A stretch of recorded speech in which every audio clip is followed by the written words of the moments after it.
नमस्कार विद्यार्थियों। Last class में कुछ तकनीकी समस्या आ जाने की वजह से उस क्लास को बीच में छोड़ना पड़ा था। उसी क्लास को हम कंटिन्यू करते हैं। तो हम पढ़ रहे थे विंध्यन कगार भूमि के बारे में। किसके बारे में पढ़ रहे थे? इस विंध्यन कगार के बारे में पढ़ रहे थे और इसके बारे में लिखाया था कि इसका जो मुख है ना, ये इधर की तरफ देखो, सुनना मेरी बात। ये पूरा दक्षिणी पूर्वी पठारी क्षेत्र है। ये यहाँ तक पूरा क्या है?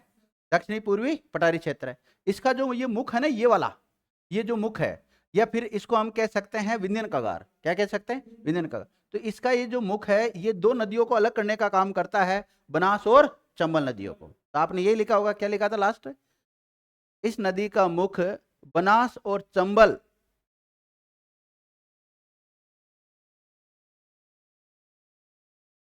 नदी के बीच में स्थित है। इन नदियों के बीच में स्थित है।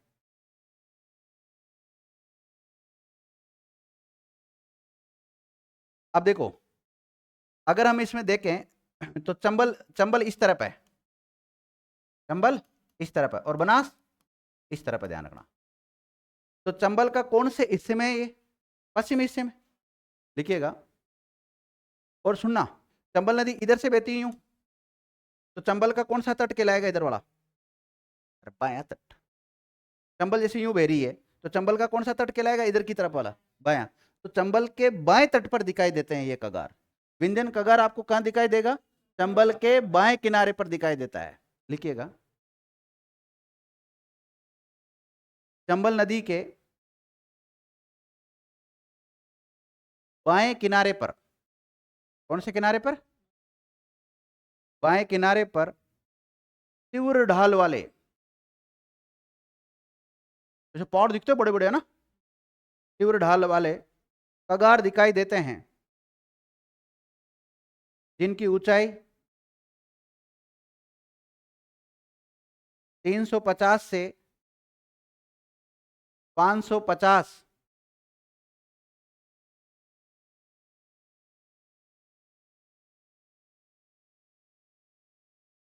350 से 550 centimetre, sorry sorry sorry, metre के बीच में होती है।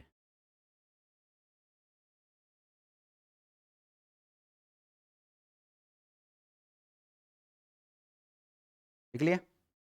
देखो, इस क्षेत्र में लाल बलुआ पत्थर पाए जाते हैं। कैसे? लाल, बालू का भी बोल सकते हो ना, लाल बलुआ पत्थर पाए जाते हैं। लाल बलुआ पत्थर पाए जाते हैं, और लाल बलुआ पत्थर को बोलते हैं रेड डायमंड। लाल बलुआ पत्थर के ब्रैकेट में क्या लिखोगे? Red diamond. हाँ, आपसे पूछा जाए रेड डायमंड की मंडी कहाँ है, या लाल बलुआ जो पत्थर पाए जाते हैं उसकी मंडी कहाँ है? सिकंदरा में। और सिकंदरा पड़ता है दौसा में। सिकंदरा में नहीं निकलता है, लेकिन मंडी है इनकी, लिखिएगा। रेड डायमंड ब्रैकेट में लाल बलुआ पत्थर की मंडी, राजस्थान की सबसे बड़ी मंडी, ध्यान रखना, राजस्थान की सबसे बड़ी मंडी कहाँ है? सिकंदरा। कहाँ पर है? सिकंदरा में। और सिकंदरा पड़ता है विद्यार्थियों दौसा में। कहाँ पड़ता है? दौसा में पड़ता है। जैसे मार्बल या संगमरमर जिसे हम बोलते हैं, इसकी सबसे बड़ी मंडी कहाँ है? राजस्थान ना, किशनगढ़ है भाई। किशनगढ़ मंडी, यहाँ निकलता नहीं है, यहाँ, हाँ, ये मंडी यहाँ है, ध्यान रखना। लिख लिया आपने? लिखिएगा। ये रेड डायमंड मुख्य रूप से कहाँ मिलता है? करौली और धौलपुर में। मुख्य रूप से कहाँ मिलता है? करौली और धौलपुर में मिलता है, लिखिएगा। रेड डायमंड मुख्य रूप से करौली और धौलपुर में पाया जाता है।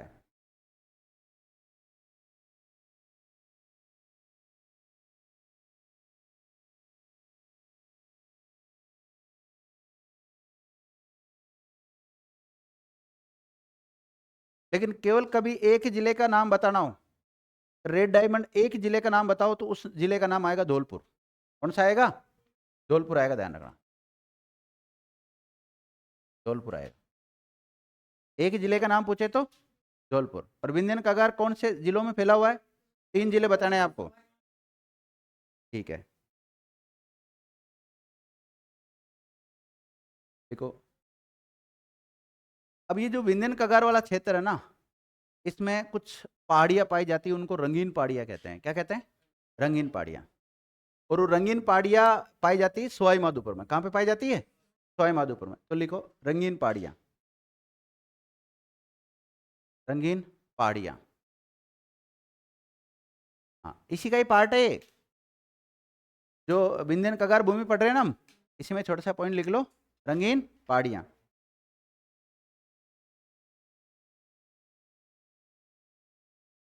लिखिएगा, रणथंबोर सवाई माधोपुर में पाई जाती है। कहाँ पे पाई जाती है? रणथंबोर सवाई माधोपुर में पाई जाती है।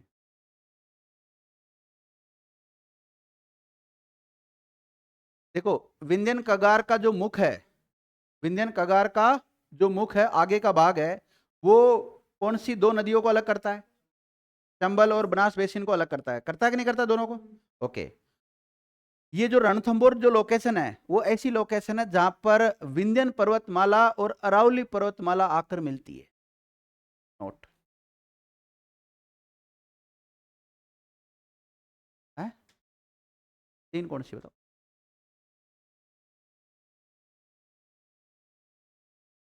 ये वहां नहीं जा रहा है।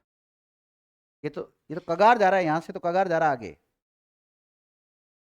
अरे तो कगार तो भाग है, लेकिन वो अलग मैटर हो जाएगा। ये 4 में तो फिर जो दक्कन ट्रेप कहलाता है, दक्कन ट्रेप इन 4 में ही है। दक्कन ट्रेप वहां नहीं जाता है। आप लिखो, रणथंबोर राष्ट्रीय उद्यान में, जहाँ रणथंबोर राष्ट्रीय उद्यान है, नेशनल पार्क, रणथंबोर राष्ट्रीय उद्यान में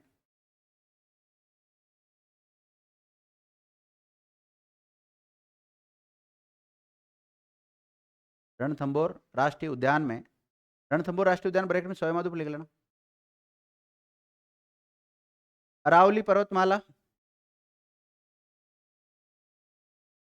अरावली पर्वतमाला और विंध्याचल पर्वतमाला। अब आप कहोगे सर विंध्याचल पर्वतमाला तो कहाँ है? एमपी में। और अरावली पर्वतमाला तो गुजरात में फैली हुई है, एमपी में भी फैली हुई है। नहीं सॉरी, अरावली पर्वतमाला कहाँ पे? गुजरात में, राजस्थान में और हरियाणा और दिल्ली, इनमें फैली हुई है। तो राजस्थान में एक ऐसी जगह है जहाँ पर विंध्यन पर्वतमाला और अरावली पर्वतमाला दोनों आकर मिलती है। वो मिलती है रणथंबोर नेशनल पार्क में। रणथंबोर नेशनल पार्क पड़ता है सवाई माधोपुर में। वापिस बोलना, सेंटेंस जमा नहीं।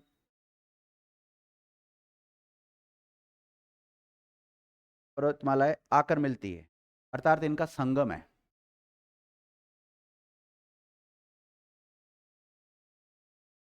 आकर मिलती है अर्थात इनका संगम है।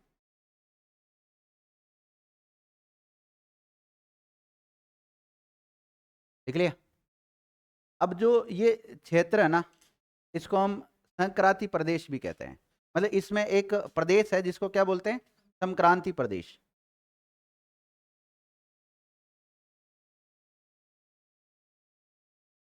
आपसे पूछा जाए संक्रांति प्रदेश क्या है?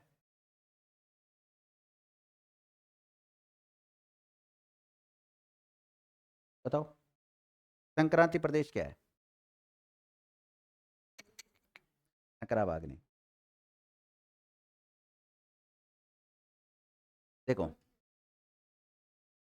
ऐसा क्षेत्र जहां पर पूर्वी मैदान, अरावली का कुछ पार्ट, और ये पूर्वी मैदान पूरा किसका पार्ट है? दक्षिणी पूर्वी दक्षिण पूर्वी पठार, दक्षिणी पूर्वी पठार। देखो, कौन कौन सा क्षेत्र है? पूर्वी मैदान, दक्षिणी पूर्वी पठार और अरावली और विंध्यन कगार कह सकते हो। अगर इसको दक्षिणी पूर्वी नहीं लिखना चाहते हो ना आप, तो केवल क्या लिख सकते हो? विंध्यन कगार। ये तीनों आकर जहां पर मिलते हैं उसको क्या बोलते हैं? सक्रांति क्षेत्र कहते हैं। तो लिखो, हाँ, अगला नोट डालो, या सक्रांति प्रदेश लिख लो। लिखिएगा, रणथंबोर, रणथंबोर कहाँ है? रणथंबोर ब्रैकेट में सवाई माधोपुर में अरावली पर्वतमाला, अरावली पर्वतमाला, कॉमा विंध्याचल पर्वतमाला,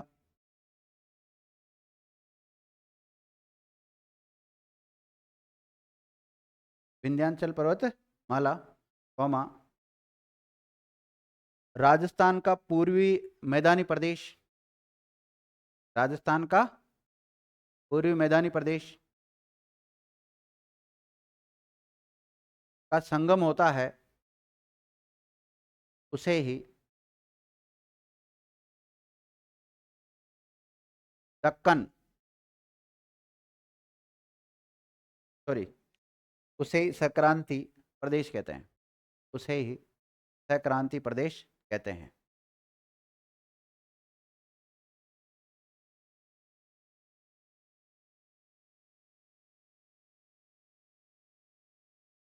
देख लिया? तो ये विंध्यन कगार भूमि में इतने फैक्ट याद रख लेना, बहुत है इतने तो, है ना?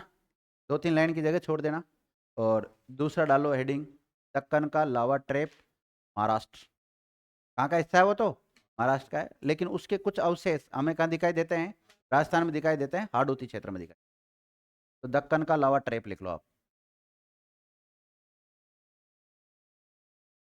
दक्कन का लावा ट्रैप क्षेत्र।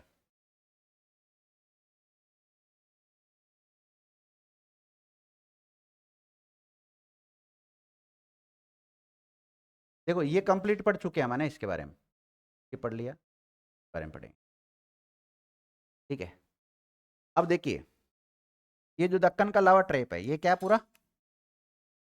दक्कन का लावा ट्रैप, क्षेत्र भी कह सकते हैं। अब बताओ, दक्कन का लावा ट्रैप जो है, ये किसका भाग है? मालवा के पठार का। किसका?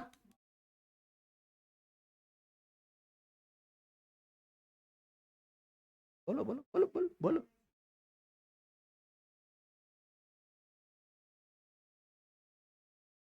आप एक बार है ना इंडिया का, और जब मैंने भौतिक विभाजन पढ़ाया था ना आपको, उसको एक बार देखना, और चट्टानों को तो मुख्य रूप से देखना। उसमें मैंने आपको बताया था कि विंध्याचल पर्वतमाला अलग है, मालवा का पठार अलग है, और मालवा का पठार का कुछ भाग आपको हाड़ौती क्षेत्र में दिखाई मिलेगा, और जो विंध्याचल पर्वतमाला ना, उसका भी कुछ क्षेत्र आपको राजस्थान के दक्षिणी पूर्वी क्षेत्र में दिखाई मिलेगा, और वो भी मुख्य रूप से कहां पर? विंध्यन कगार के रूप में। और विंध्यन कगार आपको बता दिया कौन कौन से जिलों में विस्तृत है। तो ये मालवा के पठार का हिस्सा है। पठार अलग होते हैं, पर्वतमाला अलग होती है। तो मालवा का पठार का हिस्सा है। और आपको पता है, इस मालवा के पठार का हिस्सा ही एक और है, ऊपरमाल का पठार, है कि नहीं? तो हम ये कह सकते हैं, दक्कन का लावा ट्रैप वैसे मुख्य रूप से तो कहां पर निर्माण हुआ था इसका? महाराष्ट्र में। लेकिन इसकी जैसी संरचना ये तो देखो महाराष्ट्र में निर्माण हुआ, लेकिन राजस्थान में भी इसके कुछ अवशेष दिखाई देते हैं।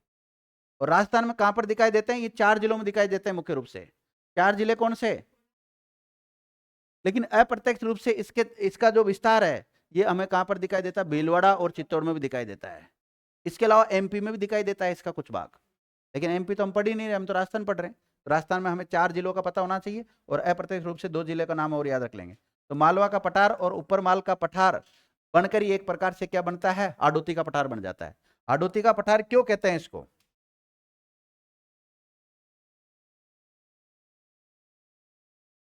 हाड़ा चौहानों ने क्या किया था यहाँ पे? शासन किया था, इसलिए। और हाड़ा चौहानों ने यहाँ पे शासन किया, इसलिए यहाँ की जो भाषा है उसका भी नाम क्या दे दिया? हाड़ौती भाषा नाम दे दिया। लिखो आप इसके बारे में विस्तार लिखो।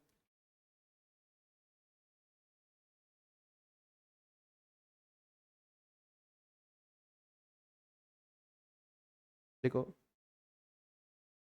विस्तार। कोटा, बूंदी, बारा, झालावाड़। कहाँ पर? कोटा, बूंदी, बारा, झालावाड़।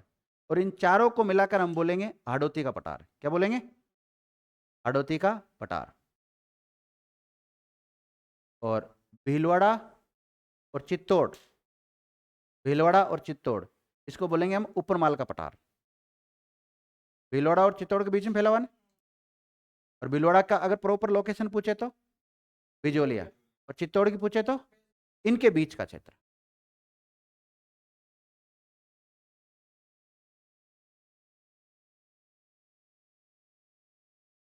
लिख लिया? देखो, इस क्षेत्र की औसत ऊंचाई, ये जो दक्कन का लावा पाया जाता है ना अपने कोई चार चार जिले, 2 जिलों में अप्रत्यक्ष रूप से, इस क्षेत्र की औसत ऊंचाई 210 से 210 से 275 मीटर है।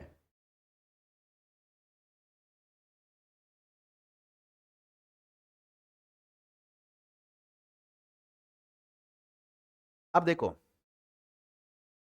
ये जो क्षेत्र है ना, ये वाला, इसमें सलेटी पत्थर पाए जाते हैं। कैसे? और इसमें कैसे पाए जाते थे? रेड डायमंड या बालू का। कैसे पाए जाते हैं? बालू का पत्थर पाए जाते हैं ना, उनका कलर कैसा होता था? लाल। और इनका कैसा होता है? सलेटी होता है, ध्यान रखना। कोटा स्टोन वगैरह नहीं निकलता है क्या? वही सलेटी है। और लाल पत्थर निकलता है उधर, वो धौलपुर की तरफ निकलता है, करौली की तरफ निकलता है। करौली में थोड़ा गुलाबीपन आ जाता है उसका। लिखिएगा, ये पथरीली भूमि है। कैसी भूमि है? पथरीली भूमि है।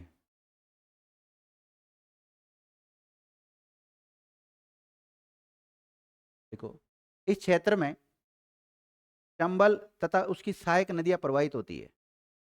पठारी इलाके में बहती है, ध्यान रखना।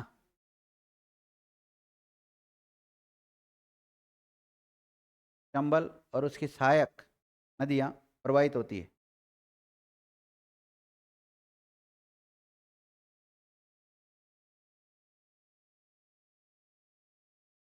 अब देखो, ये जो क्षेत्र है ना, कोटा बूंदी बारा झालावाड़ वाला, इसका निर्माण हुआ है दक्कन के लावा पठार से। या इसमें दक्कन का लावा पठार का मतलब है ज्वालामुखी के उद्गार से जो लावा एकत्रित हुआ वो। और जब आग जलती है, आग जलती है तो बाद में वो ठंडी होती है तो ब्लैक ब्लैक सी हो जाती है। तो इसका कलर कैसा होगा बताओ? ब्लैक होगा। और ब्लैक होगा तो फिर इसके ऊपर बारिश गिरेगी, हवा आएगी, उससे वजह से मिट्टी का अपरदन होगा। आसपास के क्षेत्रों में जो मिट्टी एकत्रित होगी उसका कलर कैसा होगा? काला। तो इस क्षेत्र में जो मिट्टी पाई जाएगी वो कैसी पाई जाएगी? काली। और काली मिट्टी में क्या पैदा होता है? कपास। तो कपास की खेती होती है कि नहीं होती? इधर कोटा बूंदी झालावाड़ वगैरह इधर कपास खेती होती है। गन्ना भी होता है उसमें। देखिएगा, इस क्षेत्र में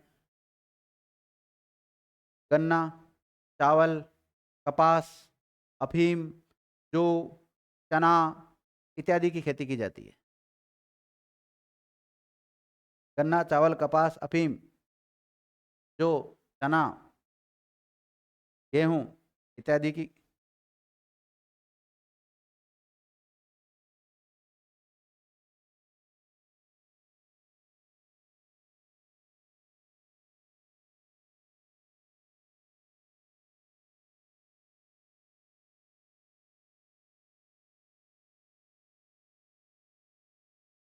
देख लिया?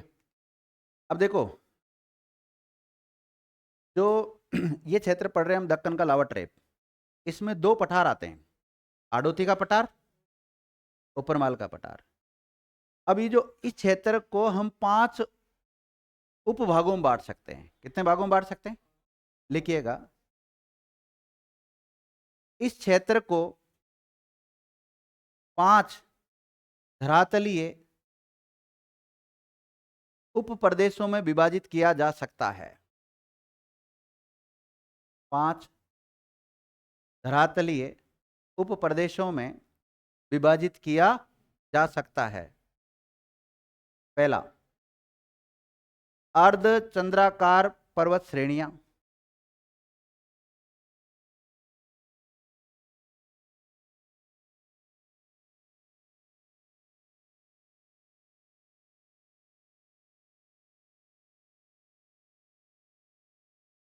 अर्ध चंद्राकार पर्वत श्रेणियां। दूसरा, नदियों के द्वारा निर्मित मैदान। इधर मैदान क्षेत्र भी पाया जाएगा, ध्यान रखना। नदियों के द्वारा खेती बाड़ी भी तो होती है इधर, निर्मित मैदान। और तीसरा शाहबाद का उच्च स्थल, शाहबाद 12 में पड़ता है, शाहबाद उच्च भूमि, शाहबाद का उच्च स्थल, और झालावाड़ का पठार।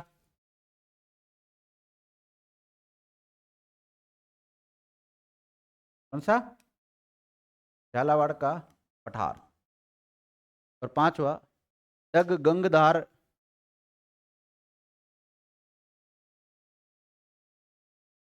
डग गंगधार उच्च भूमि या उच्च क्षेत्र। उच्च भूमि लिखूं, क्षेत्र लिखूं? उच्च क्षेत्र, अपलैंड, डग गंगधार का। तो पांच देखो, आडोती के पठार कह सकते हैं हम इसको। आडोती के पठार को कितने भागों में बांटा गया है? 5 उप भागों में विभाजित किया गया है। अर्धचंद्राकार पर्वत श्रेणियां, नदियों के द्वारा निर्मित मैदान, शाहबाद उच्च भूमि, और झालावाड़ का पठार, और डग गंगधार उच्च क्षेत्र। 5 भागों में विभाजित किया। तो सबसे पहले लिख लो आप, कौन सा लिखोगे? अर्धचंद्राकार पर्वत श्रेणियां। एक एक के बारे में पढ़ेंगे अब।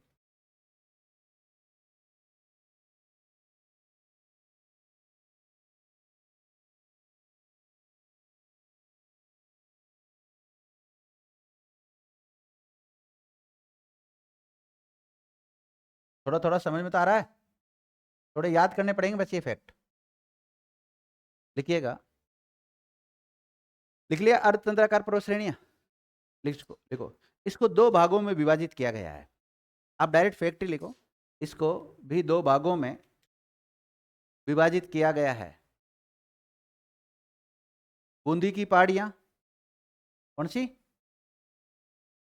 बूंदी की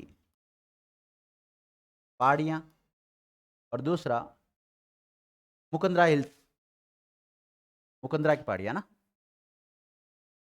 मुकंदरा की पहाड़ियां, मुकंदरा हिल्स लिख सकते हो। और मुकंदरा हिल्स है कोटा और झालावाड़ के बीच में। कहाँ है? कोटा और झालावाड़। तो कोटा झालावाड़ वाला इलाका भी इसमें आ जाएगा, और बूंदी वाला भी आ जाएगा। बूंदी की पहाड़ियां कहाँ है? बूंदी में ही है, ये बूंदी में रहेगी।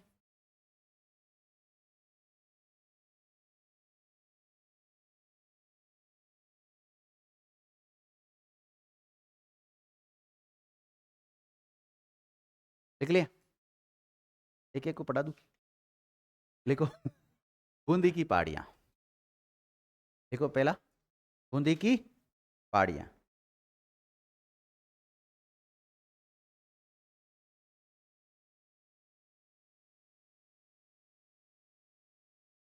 तभी तो मैं कल मना कर रहा था आपको।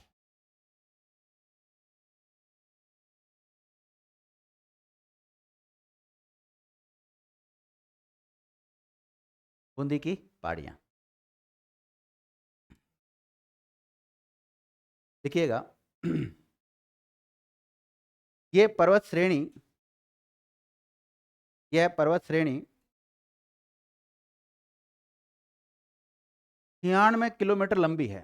कितनी? 96 किलोमीटर लंबी है। लंबाई कितनी है इसकी? 96 किलोमीटर। देखो, उत्तर पूर्व से दक्षिण पश्चिम में फैली हुई है। उत्तर पूर्व से दक्षिण पश्चिम में फैली हुई है। उत्तर पूर्व से दक्षिण पश्चिम में फैली हुई है। देखो, बूंदी की पहाड़ियों, बहुत सारी पहाड़ियां मतलब वहां पर, यह एक पर्वत श्रेणी पूरी एक प्रकार से। उनकी सबसे ऊंची चोटी कौन सी है? बूंदी की पहाड़ियां ना 96 किलोमीटर में फैली हुई है, तो इनकी सबसे ऊंची चोटी कौन सी है? देखिएगा, इन पहाड़ियों की सर्वोच्च ऊंची चोटी का नाम सतूर है। क्या है? सतूर चोटी। तो आपसे पूछा जाए सतूर पहाड़ी या सतूर चोटी कहां पर है? कहां पर बता पवन? बूंदी में। सतुर की पहाड़ियाँ, सतुर चोटी कहाँ है? बूंदी में है। और इसकी हाइट 353 मीटर। 353 विद्या।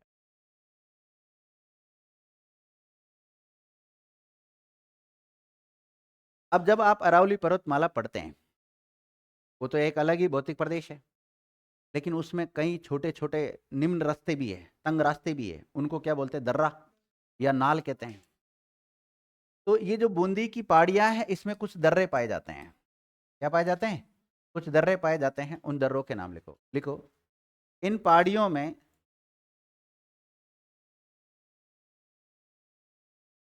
स्थित दर्रे कौन सी पहाड़ियों में? और बूंदी की पहाड़ियां किस में आती है? अच्छा, अर्धचंद्राकार पर्वत श्रेणियों में आती है। और अर्धचंद्राकार पर्वत श्रेणियां किस में आती है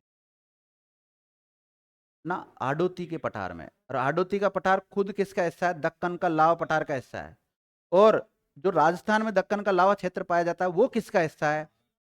नहीं, राजस्थान के दक्षिणी पूर्वी पठार का हिस्सा है। राजस्थान के दक्षिणी पूर्वी पठार का हिस्सा है।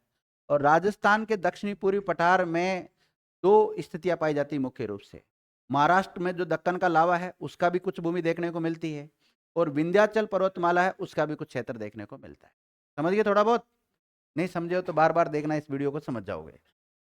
ठीक है, तो दर्रा लिखो। लाखेरी का दर्रा। लाखेरी का दर्रा। लाखेरी का दर्रा। अब जब मैं आपको अरावली के दर्रे पढ़ा रहा था, तो वहां पे मैंने एक आपको जेतावास का दर्रा भी लिखाया था। और जेतावास का दर्रा मैंने ये कहा था कि जरूर नहीं मैं सारे अरावली के दर्रे लिखा रहा हूँ, कुछ दूसरे भी लिखा रहा हूँ। तो जेतावास का दर्रा, जेतावास दर्रा, जेतावास दर्रा। और खटगढ़, खटगढ़, खटखड़ या खटखट भी बोला था मैंने वहां पे। खटगढ़, खटगढ़ दर्रा। उन दोनों दर्रों को आप इसमें शामिल करना, वहां से बूंदी की पहाड़ियों में। किसमें? या बूंदी की पर्वतमाला है ना, उसमें, बूंदी पर्वत श्रेणी में। और ये हिस्सा अर्धचंद्राकार पर्वत श्रेणियों का ही है ना। समझ जाओगे ना? देखिए, हम जो अर्धचंद्राकार पर्वत श्रेणियां पढ़ रहे हैं, ये आडोती के पठार का हिस्से हैं, 5 हिस्से है ना। अब जो अर्धचंद्राकार पर्वत श्रेणियां पड़ी है, तो इसको हमने 2 भागों में बांटा। बूंदी की पहाड़ियां बूंदी में है, 96 किलोमीटर में फैली हुई है। और सबसे ऊंची चोटी कौन सी? सतूर। इसकी सबसे ऊंची चोटी सतूर है। Right, 353 metre. अब अर्धचंद्राकार पर्वत श्रेणियों में दूसरी पहाड़ी कौन सी पढ़ेंगे हम? मुकंदरा हिल्स। और कहां पर इसका विस्तार है? कोटा झालावाड़ में। लिखो, मुकंदरा हिल्स, या मुकंदरा की पहाड़ियां भी बोल सकते हैं आप इसको।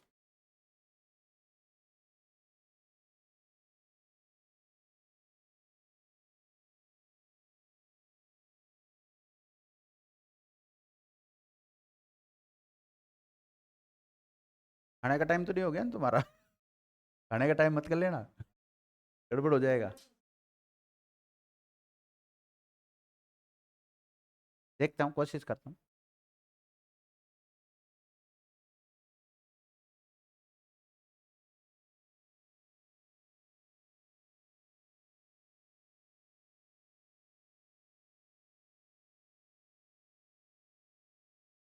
मुकंदरा हिल्स लिख लें आप, या मुकंदरा की पहाड़ियां। हिल्स को ही क्या बोलते हैं?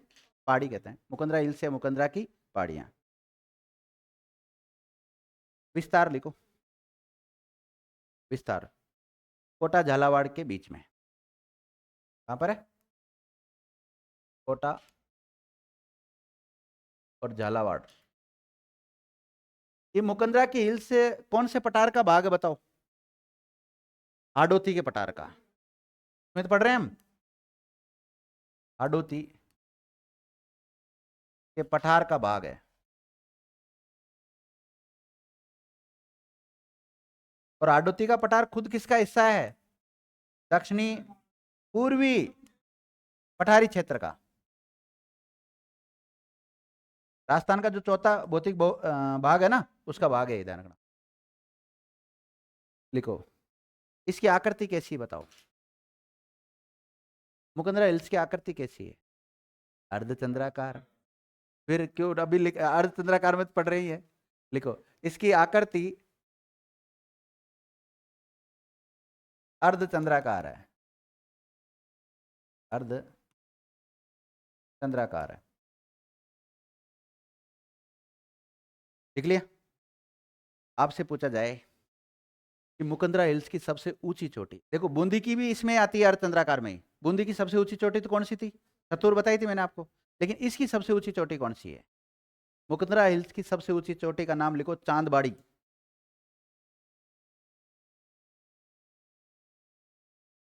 चांदबाड़ी। कौन सी सबसे ऊंची चोटी? चांदबाड़ी। और हाइट लिख लो 517 मीटर।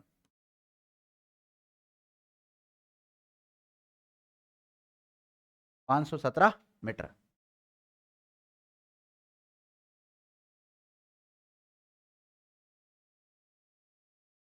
चांदबाड़ी कोटा और झालावाड़ के बीच में स्थित है।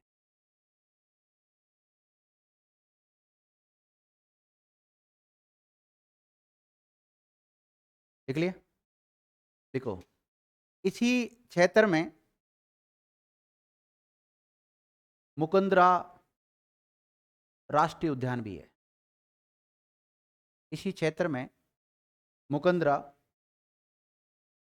राष्ट्रीय उद्यान भी है।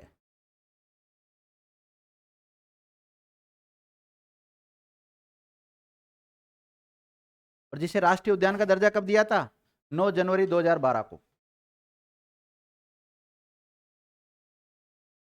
9 जनवरी 2012 को दिया गया था नेशनल पार्क का दर्जा मुकुंदरा हिल्स को, मतलब मुकुंदरा जो अभ्यारण्य है ना उसको।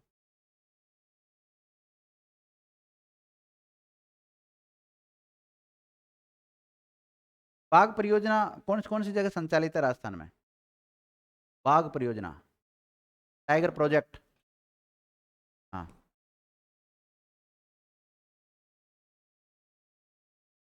केवलादेव में बाघ पाए जाते हैं, पक्षियों के लिए फेमस है, सरिस्का। और तीसरा ये मुकुंदरा हिल्स ही है, ध्यान रखना। और इसको जो बाघ परियोजना चालू की गई थी 10 अप्रैल 2013 को। लिख लो, 10 अप्रैल 2013 को बाघ परियोजना शुरू की गई यहाँ पर। देखो मुकुंदरा हिल्स में बाघ परियोजना शुरू कब की गई? 10 अप्रैल 2013 को। और जो नेशनल पार्क का दर्जा कब दिया गया? 9 जनवरी 2012 को दिया गया।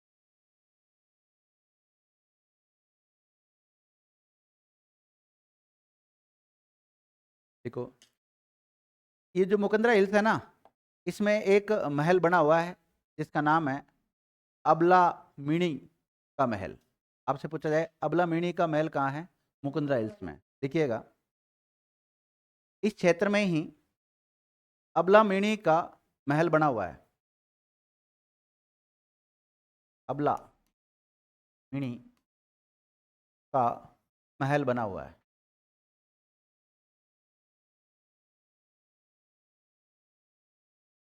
मीणाओं ने शासन किया था इधर बूंदी की तरफ, ध्यान रखना, पहले कोई समय प्राचीन समय में। और इधर आमेर की तरफ भी मीणाओं का शासन रहा है पहले।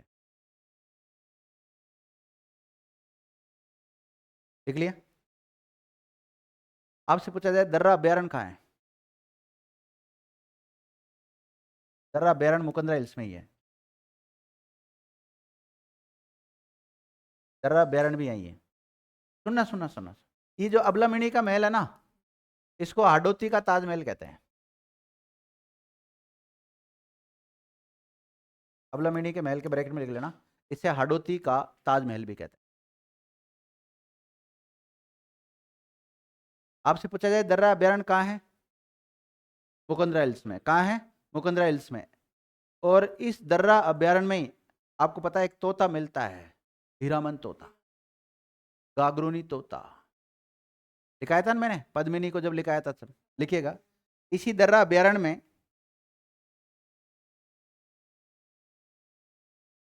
इसी दर्रा अभ्यारण्य में गागरूनी तोता पाया जाता है? कौन सा तोता? गागरोनी तोता। कौन सा तोता? गागरोनी तोता। गागरोनी तोता को रेखांकित कर लो। गागरोनी तोता को हीरामन तोता भी कहते हैं। क्या कहते हैं? हीरामन तोता। हीरामन तोता। हिंदुओं का आकाश लोचन भी कहते हैं ना? क्या कहते हैं इसे? हिंदुओं का आकाश। मैंने कहा बोलने में माहिर होता है, कॉपी कर लेता है। इसका अ, वैज्ञानिक नाम क्या है? अलेक्जेंड्रिया पेराकिट।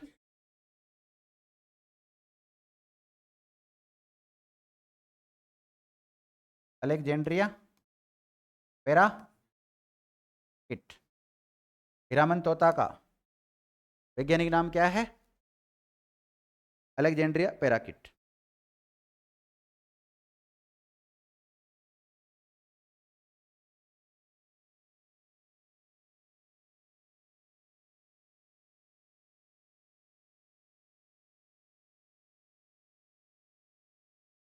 लिख लिया? अब मुझे आप ये बताएंगे कि अर्धचंद्राकार पर्वत श्रेणियों में कौन सी दो पर्वत श्रेणियों के बारे में पढ़ते हैं हम? बूंदी की पर्वत श्रेणी आ जाती है और एक मुकुंदरा हिल्स आ जाती है। मुकुंदरा हिल्स का विस्तार कोटा झालावाड़ में, और बूंदी की सबसे ऊंची चोटी का नाम क्या है? इस कौन सी है? सतुर, जिसकी हाइट कितनी है? 353। अब मुझे बताओ मुकुंदरा हिल्स की सबसे ऊंची चोटी कौन सी? चांद। इसकी हाइट? चांद बारीक चांद बाड़ी? हाइट बोलो। 517 हो गया ये क्षेत्र। तो इसी के साथ जो हमने हाडोती का जो पठार है उसको 5 उप प्रदेशों में विभाजित किया है, उसमें से एक प्रदेश क्या हो गया आपका? कंप्लीट हो गया, और उसी के साथ दूसरा भी कंप्लीट हो गया, क्योंकि नदियों के द्वारा निर्मित मैदान में हमको यहाँ पर कुछ भी नहीं पढ़ना। नदियों के द्वारा मैदान क्षेत्र में केवल चंबल नदी जिस क्षेत्र में प्रवाहित होती है वो, और उसकी सहायक नदियों के द्वारा जो मैदान बनाया जाता है उसी को क्या बोलते हैं? नदी निर्मित क्षेत्र बोलते हैं, ध्यान रखना। तो सेकंड नंबर को लिखना कोई जरूरी नहीं है, तीसरा नंबर लिख लो डायरेक्ट आप, शाहबाद उच्च भूमि। और टाइम कितना कितना हो गया? अब देखो आज तो ये होगा नहीं, अभी तो इस क्लास में तो होगा नहीं, नेक्स्ट क्लास में हम इसके बारे में चर्चा कर लेंगे, ठीक है? क्योंकि अधूरा रहेगा कोई मतलब नहीं निकलेगा, ठीक है? तो जहाँ तक मैंने पढ़ा दिया आपको, इतना फैक्ट आपको याद होना चाहिए। और अगर आप अभी मुझे लगभग आधा घंटा दे दो तो मैं आपको पढ़ा सकता हूँ। नहीं दोगे तो ठीक है, लंच के बाद में फिर मैं आपकी क्लास ले लूँगा, ठीक है? Thank you.